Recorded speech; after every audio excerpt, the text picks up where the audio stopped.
After organizing here for many, many hours, I just came up with a game-changing tip that I wanted to share with you. And this addresses a problem of when outsider forces, such as a nanny, a babysitter, or even a mother-in-law, they come here, they have the best of intentions, they play with your kids, and then they put away the toys and they put them in the wrong places, and then you don't find that missing puzzle piece for months. It's in the bottom of a totally other bin, somewhere totally random that you would have never thought of putting in. So I'm going to address this problem right now, and hopefully this will prevent friction in your family or with those outsiders. Okay, what is this tip?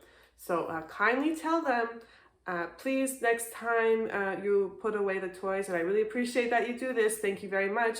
I just want to make your life easier and my life easier.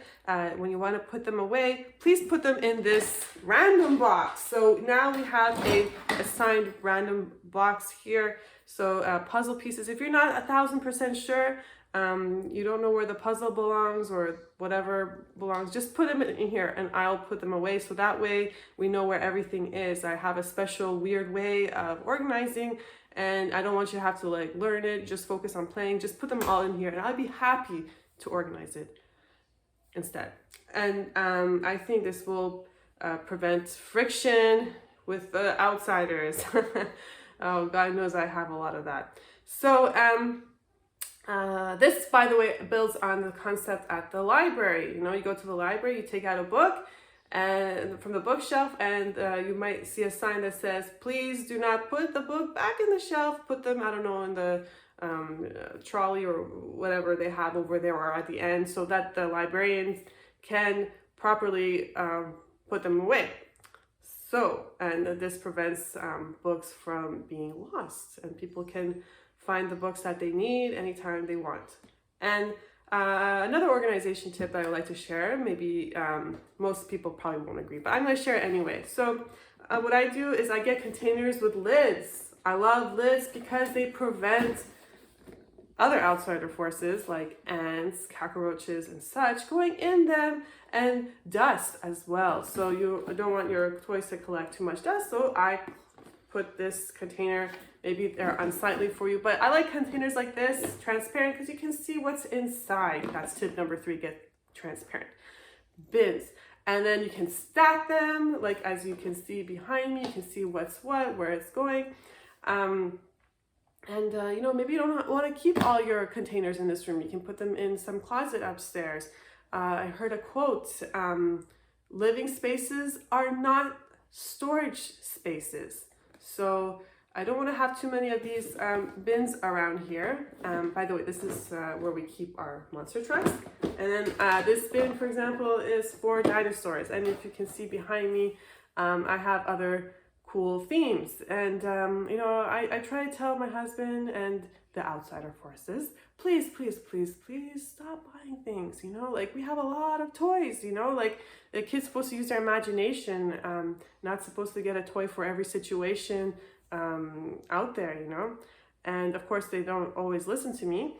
And, you know, like I'm just someone who likes to follow as much as possible the concept of reduce, reuse, recycle, right? So this is, I guess, how I have to work with it, and I'm just sharing these tips with you, and hopefully this will add some harmony in your household. I just wanted to share some of the bins that I have, these themes. Like I like this one with shapes because I have these magnet blocks, and I have magnifying glass, I think, is a must, and binoculars, and anything like to do with shapes, like these boxes with the shapes in the shape of a shape. Okay, not everything fits in bins, so sometimes I have like these Melissa and Doug things are in this stack. I really like these stamps that they have. I really, really love this Melissa and Doug. The stamps here, they have this one with clothes. This is really good. And I really like this one with the about the scenery. It's magnet sceneries.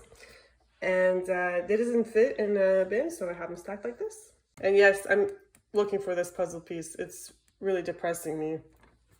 And I even have a way of organizing my books. These are all our French books, and rest is our English books. I try to bunch them together by series because we have them in series. And maybe the outsider forces don't I understand that. So also with the books with the books, please put them in our lovely random box so I can neatly put them away. Now in this bin, I have a bunch of Ziploc bags containing like the smaller toys like this. These are like little boats. We use them like, I'm reading this book about teaching math to kids, and I use these as like little counters. This is like some Super Wings toys that he likes, Sonic. This is, I think, good efficient use of the space because you don't want to have any wasted space here. Ancient Egypt. Coins, this really helps him for learning to count for math, like we do pretend shopping, and I label the food so that way he knows how much it is, and that's how we practice counting. Okay, while I was filming this, it took no second for Kian to make a big marker mess, right? So this reminds me, I have another tip for you guys. You might be wondering, oh, where's the marker for this? There's a lid here, but no marker. Well, folks, I actually, whenever a marker dries out, I always keep the lids. Anytime there's a lid, I always keep them because you'll never know, and it will happen for sure, that we'll have a situation with a marker with a missing lid, and I'll have a lid ready for it. It won't match, but at least I can save the marker. So always keep your extra lids when you're throwing away dried out markers. Keep the lids. I'm sure this fly. It's so cute. Can you try more?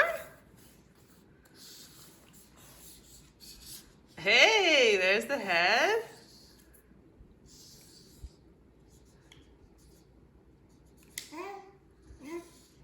Very good.